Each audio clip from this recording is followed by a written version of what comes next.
Mheshimiwa Naibu Spika, kwa mujibu wa taarifa ya Jukwaa la Haki Jinai mkoani Kagera, kwa masikitiko makubwa ni kwamba mkoa wa Kagera kwa mwaka 2024 umeongoza hapa nchini kwa matukio ya ukatili kwa maana ya ubakaji, ukatili na mauaji.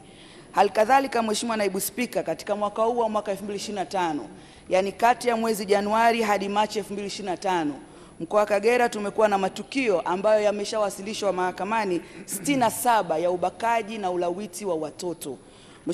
Mheshimiwa Naibu Spika, jambo hili sio pekee kwa mkoa wa Kagera peke yake, lakini kumekuwa na ongezeko kubwa la matukio ya ubakaji na ulawiti kwa watoto nchini kwetu hapa Tanzania.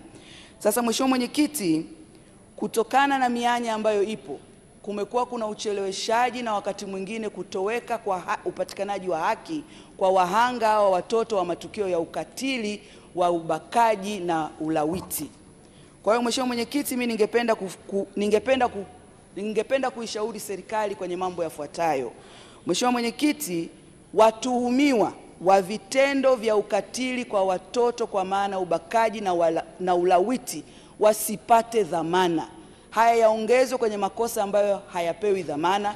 Nasema hivi Mheshimiwa Naibu Spika kwa sababu pale ambapo mtuhumiwa wa ubakaji au ulawiti wa mtoto anaporudi katika jamii ile kwa sababu amepewa dhamana, moja ya kitu wanachokwenda kufanya ni kwenda kuharibu ushahidi. Lakini kwa upande wa pili, yule mtoto kama bado yuko kwenye jamii au ile familia, tunakwenda kumwathiri zaidi kisaikolojia kwa kuendelea kuonana na huyu mtu ambaye ni mtuhumiwa. Tatu, inafifisha jitihada kubwa za serikali za wananchi kuweza kujitokeza na kuwasilisha mashtaka haya. Kwa hiyo Mheshimiwa Mwenyekiti, mimi nisisitize kwa serikali ione namna ya kuongeza makosa ya ubakaji na ulawiti kwa watoto kwenye orodha ya makosa ambayo hayapati dhamana. Mheshimiwa Naibu Spika, eneo la pili ni kwamba pale ambapo kuna kesi za watoto kwenye ubakaji na ulawiti zimefikishwa mahakamani, kumekuwa na desturi ya kesi hizi kuchukua muda mrefu sana.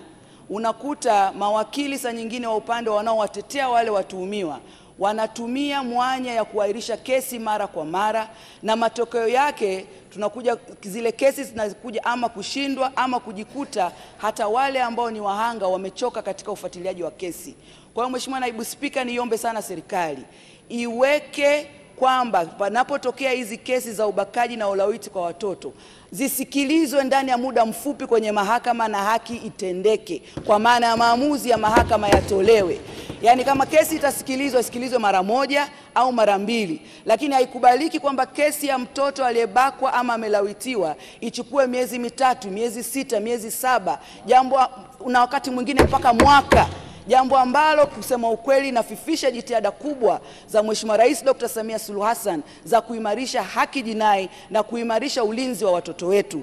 Kwa hiyo mimi Mheshimiwa Naibu Spika, naomba sana serikali iweke ukomo wa muda ambao unapaswa utumike katika mahakama zote hapa nchini kwenye kesi zinazohusu ubakaji na ulawiti kwa watoto.